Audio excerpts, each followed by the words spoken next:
서울시 공공자전거 따릉이랑 또 민간 공유자전거 이 둘의 요금 구조부터 또 혹시 모르는 사고가 났을 때 필요한 보험 그리고 우리가 잘 모르는 법적 책임까지 아주 깊게 들여다볼 거예요. 네, 오늘 저희의 목표는 아주 명확합니다. 이 이야기를 다 듣고 나시면 다음에 자전거 고르실 때 단순히 어떤 게 더 싸지 이게 아니고요. 나한테 더 안전한 선택은 뭘까? 바로 이 기준으로 판단하실 수 있게 되는 것, 그 명확한 가이드를 드리는 게 오늘의 미션입니다. 맞습니다. 핵심부터 딱 말씀드리자면 많은 분들의 공공이라는 이름 때문에 따릉이가 더 안전할 거다 이렇게 막연히 생각하시지만요. 자료를 보면 실제 사고 배상 책임 구조에서는 정말 아찔한 보장 절벽이 존재한다는 걸 알 수 있습니다. 보장 절벽이요? 와, 단어부터가 좀 심상치가 않은데요. 그럼 일단 가장 눈에 보이는 요금부터 한번 뜯어보죠. 네, 그게 제일 와닿으실 테니까요. 자료를 보니까 15분 타는데 따릉이는 1,000원. 근데 카카오 티바이크는 기본 요금에다가 분당 요금까지 더하니까 거의 3,000원 가까이 되더라고요. 우선 따릉이는 서울시에 세금이 들어가는 일종의 공공재거든요. 아, 공공재. 네, 그러니까 수익을 내는 것보다 뭐 대중교통의 빈틈을 메운다거나 탄소 배출을 줄인다거나 이런 공익적인 목적이 훨씬 중요한 거죠. 그래서 요금을 낮게 유지하고 운영하면서 생기는 적자는 시민들의 세금으로 메우는 구조고요. 아하, 그러니까 우리가 낸 세금 덕분에 저렴하게 이용할 수 있는 거군요. 그럼 카카오 같은 민간 자전거는 완전히 반대겠네요. 그냥 돈 벌려고 하는. 그렇죠. 카카오 티바이크 같은 민간 서비스는 철저한 수익형 모델이에요. 이용 요금만으로 자전거 구매비, 관리 인력 인건비, 앱 개발비, 그리고 오늘 이야기의 핵심이죠. 바로 고액 보험료까지 전부 감당해야 합니다. 아, 그 비용이 다 요금에 들어가 있는 거군요. 네, 그러니 잠금 해제 비용 따로, 분당 요금 따로 붙는 상대적으로 비싼 요금 체계가 될 수밖에 없는 거죠. 솔직히 3배나 비싼 요금은 좀 부담스럽긴 해요. 그 돈이면 거의 택시 기본 요금인데. 맞아요.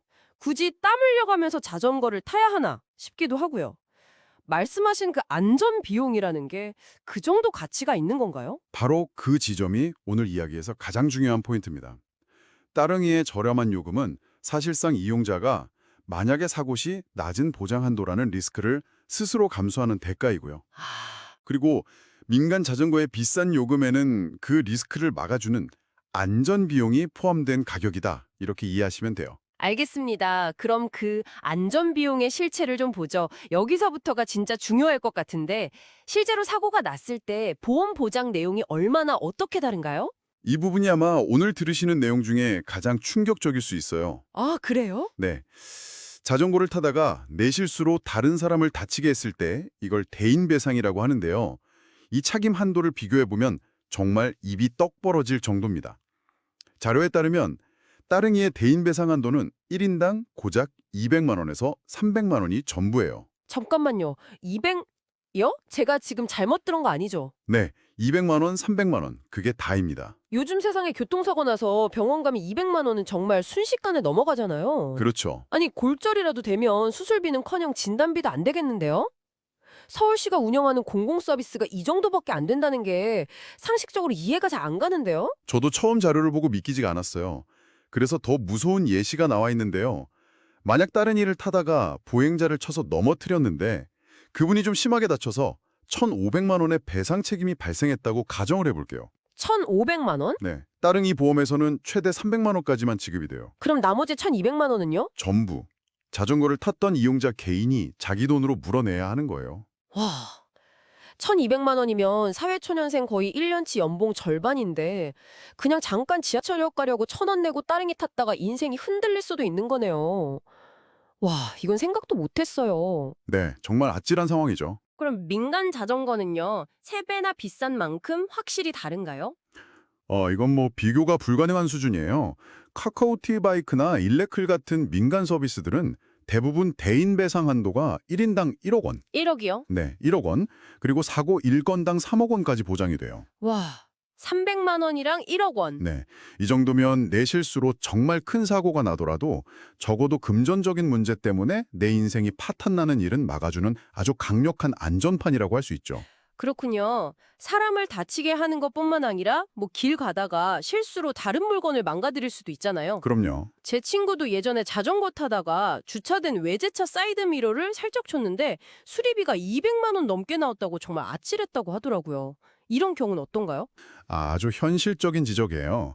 그걸 이제 대물배상이라고 하는데 이 부분도 차이가 큽니다. 따릉이는 대물배상 보장이 사실상 거의 없다고 봐도 무방해요. 아예 없어요? 네. 하지만 민간 서비스는 대부분 1,000만 원까지 보장해주죠. 그래서 자료에 나온 문장 그대로 따릉이 타다 고가의 차량과 사고 나면 모든 수리비를 본인이 부담해야 한다. 이 말이 그냥 하는 말이 아닌 거죠. 와, 정리해보면 사람 다치게 했을 때, 남의 물건 망가뜨렸을 때 전부 다 따릉이가 비교도 안 될 만큼 보장이 낮다는 거네요. 맞습니다. 심지어 이용자 본인이 다쳤을 때 받는 치료비 보장 한도, 즉 자기 신체 사고 보장도요. 민간 서비스가 300만 원에서 500만 원 수준으로 따릉이의 300만 원보다 조금 더 높은 편이고요. 네, 알겠습니다. 그럼 재정적인 안전 측면만 놓고 보면 이건 뭐 무조건 민간 자전거를 타는 게 맞는 선택이라는 결론이 나오네요. 그런데 아까 보험으로도 막을 수 없는 더 무서운 책임이 있다고 하셨잖아요. 네. 그건 대체 뭔가요? 네, 바로 형사 책임입니다. 많은 분들이 정말 크게 착각하고 있는 사실인데 우리나라 도로교통법상 자전거는 보행자가 아니라 명백한 처로 분류돼요. 아, 자동차 할 때 그 차요? 네. 그래서 자전거는 자동차처럼 차도로 다니는 게 원칙입니다. 아니 근데요, 솔직히 현실에선 인도에서 자전거 타는 분들 너무 많잖아요. 저도 가끔 그러고요. 그렇죠. 다들 그렇게 생각하시죠. 자전거 도로는 맨날 끊겨 있고 그 쌩쌩 달리는 버스나 트럭 옆 차도로 다니는 건 너무 무서우니까. 그래서 다들 그냥 인도로 다니는 거 아닌가요? 그게 그렇게까지 위험한 일이에요? 법적으로는 정말 위험한 행위예요. 만약에 자전거로 인도, 즉 보도를 주행하다가 앞에서 걸어오던 보행자를 쳐서 다치게 했다면 이 사고는 변명의 여지 없이 12대 중과실 사고에 해당됩니다. 12대 중과실이요? 그거 보통 음주운전이나 뺑소니, 신호위반 같은 아주 심각한 자동차 사고에 적용되는 걸로 알고 있는데요. 맞습니다. 자전거 인도 주행이 그 정도 급이라는 건가요? 네, 그 정도로 중대한 법규 위반으로 본다는 의미예요. 이 12대 중과실 사고가 진짜 무서운 점은 피해자란 돈으로 원만하게 합의를 하거나 방금 이야기한 그 1억 원짜리 종합보험에 가입되어 있어도요. 형사 처벌 자체를 피할 수가 없다는 거예요. 아... 5년 이하의 금고 또는 2천만 원 이하의 벌금에 처해질 수 있고 무엇보다 내 인생에 전과 기록이 남게 됩니다. 잠깐만요. 그럼 카카오 자전거에 그 든든하다던 1억 원짜리 보험도 아무 소용이 없다는 말인가요? 이 점을 정말 명확하게 구분해야 해요. 민간업체의 1억 원짜리 보험은 어디까지나 피해자의 병원 치료비, 위자료 같은 민사상 손해를 대신 물어주는 겁니다. 아, 민사상 손해. 네. 하지만 형사처벌의 수위를 낮추기 위해 피해자와 따로 합의할 때 필요한 형사합의금이나 국가에 내야 하는 벌금, 이건 그 어떤 공유자전거 보험으로도 보장해주지 않아요. 이 돈은 전부 내 주머니에서 나가야 하는 거죠. 와, 이건 정말 차원이 다른 문제네요. 사고가 나서 돈으로 해결하는 민사 책임이랑 내 기록에 빨간 줄이 남을 수 있는 형사 책임은 완전히 다른 이야기니까요. 그렇죠. 그래서 자료에서도 보험보다 무서운 것은 형사 책임이다 라고 강조하는 거예요. 돈으로 막을 수 없는 리스크니까요. 아, 머리가 좀 복잡해지네요. 따릉이의 저렴함은 좋은데 그 200만 원이라는 보장 한도가 계속 마음에 걸려요. 혹시 이 부족한 부분을 개인이 가입한 다른 보험으로 좀 바꿀 방법은 없을까요? 다들 하나씩은 갖고 있다는 일상생활 배상 책임 보험, 줄여서 일배책 있잖아요. 이걸로 해결할 수는 없나요? 아주 중요한 질문이고 또 많은 분들이 궁금해하시는 부분이에요. 결론부터 말씀드리면 어떤 자전거를 타느냐에 따라 답이 완전히 달라져요. 아, 그래요? 네, 자료에서 이걸 명확하게 구분하고 있는데요. 먼저 우리가 흔히 보는 일반적인 초록색 따릉이, 즉 전기 모터가 전혀 없는 100% 사람의 힘으로만 가는 자전거는 일배책 적용이 가능합니다. 아, 정말요? 다행이네요. 그럼 따릉이를 타다가 사고를 내도 내 일배책 보험으로 처리하면 되는 거군요. 그럼 그냥 따릉이만 타면 되겠네요. 네, 일단은 가능해요. 보험 약관상 원동력이 인력에 의한 이동장치에 해당하기 때문에 보상을 받을 수 있거든요. 아하, 그래서 따릉이를 타다가 사고를 내서 200만 원이 넘는 큰 배상 책임이 생겼을 때 그 초과하는 금액을 본인의 일배책으로 처리할 수 있는 거죠. 어떻게 보면 따릉이 이용자에게는 거의 필수적인 안전장치인 셈이에요. 그럼 전기 모터가 달린 자전거는 다른가요? 카카오티 바이크 같은 것들이요. 그것도 어차피 페달은 밟아야 하니까 똑같이 적용되는 거 아니에요? 여기서 바로 함정이 발생해요. 카카오티 바이크처럼 페달을 밟을 때 전기가 도와주는 PAS 방식의 전기 자전거는요. 일배책 적용이 안 될 가능성이 매우 높습니다. 아, 왜요? 최근 보험사들이 모터가 달려있다는 이유만으로 이걸 원동력에 의해 움직이는 장치로 해석해서 면책, 즉 보상을 거절하는 추세거든요. 아, 그래서 여기에 의존해서는 절대 안 됩니다. 그렇군요. 정리하면 일반 따릉이는 일배책이 되지만 전기 모터가 달린 민간 자전거들은 안 될 가능성이 높다. 그래서 민간 전기 자전거는 자체적으로 가입된 그 1억 원짜리 고액 보험이 더더욱 중요해지는 거군요. 정확합니다. 참고로 우리가 길에서 보는 전동 킥보드는 100% 모터 힘으로만 가기 때문에 일배책 적용이 아예 불가능해요. 명백한 면책 대상이죠. 자, 지금까지의 분석을 종합해 볼 시간인 것 같아요. 요금 구조의 비밀부터 민사 책임과 형사 책임의 차이, 그리고 개인보험 적용 여부까지. 우리가 앞으로 어떤 선택을 해야 할까요? 딱 정리해 주세요. 네. 첫째, 따릉이를 타실 때입니다.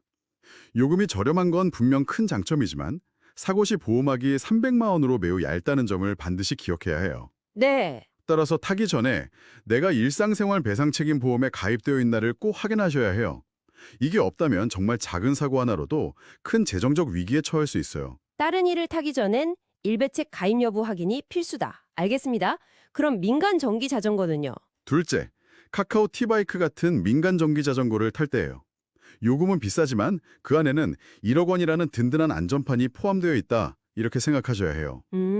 만약 본인의 일배책이 없거나 혹은 있더라도 사고 처리에 복잡함 없이 리스크를 최소화하고 싶다면 조금 비싸더라도 민간 서비스를 이용하는 것이 훨씬 합리적인 선택이 될 수 있습니다. 마지막으로 어떤 자전거를 타든 모든 이용자가 공통으로 정말 목숨처럼 지켜야 할 수칙이 있겠죠? 네, 이게 어쩌면 가장 중요해요. 어떤 자전거를 타든 인도주행은 절대 금물이라는 것. 아, 앞서 계속 강조했지만 인도주행 사고는 12대 중과실에 해당하고요. 그 결과로 따라오는 형사처벌과 벌금은 1억 원짜리 보험 할아버지가 와도 막아주지 못해요. 전과자가 되지 않는 유일한 방법은 자전거 도로. 그게 없다면 조금 무섭더라도 차도의 우측 가장자리에 붙어서 주행하는 것뿐입니다. 오늘 정말 중요한 내용들을 많이 짚어본 것 같아요. 핵심을 다시 한번 제 나름대로 정리해보자면 결국 저렴한 공공자전거 따릉이는 그 이면에 숨겨진 사고의 위험을 개인이 일배책 같은 걸로 직접 감수해야 하는 구조이고 비싼 민간 자전거는 그 위험을 해결하는 비용을 아예 요금에 포함시킨 구조다. 이렇게 이해하면 될까요? 네, 완벽한 요약입니다. 어떤 선택을 할지는 개인의 몫이지만 그 선택에 어떤 책임과 위험이 따르는지 명확히 알고 하는 것과 전혀 모르고 하는 것은 완전히 다른 이야기니까요. 그리고 저는 마지막으로 이 메시지를 다시 한번 강조하고 싶어요. 어떤 자전거를 선택하시든 인도에서 보행자를 다치게 하는 사고는 그 어떤 보험으로도 막을 수 없는 형사처벌로 이어진다는 사실, 이것 하나만큼은 꼭 기억하셨으면 좋겠습니다. 여기서 한 가지 중요한 질문이 남는 것 같아요. 서울시가 시민들에게 저렴하고 편리한 이동수단을 제공하는 것은 분명 훌륭한 공공정책이죠. 그렇죠. 하지만 그 정책 이면에 숨겨진 이 보장 절벽과 무서운 법적 위험에 대해서 과연 시민들에게 충분히 알리고 있을까요?